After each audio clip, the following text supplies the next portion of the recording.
తోటలో అందమై ఈ గాలిలో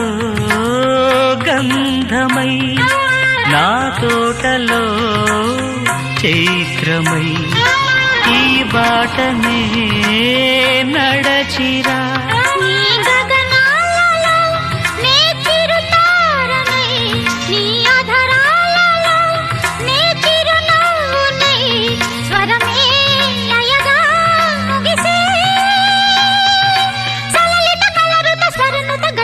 గమకము తెలియతని కీరవాణి చిలకల కలకల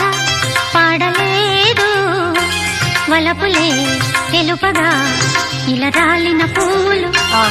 వెదజల్లిన తావుల అలికిడి ఎరుగని పిలుపుల అలిగిన మంజుల వాణి కీరవాణి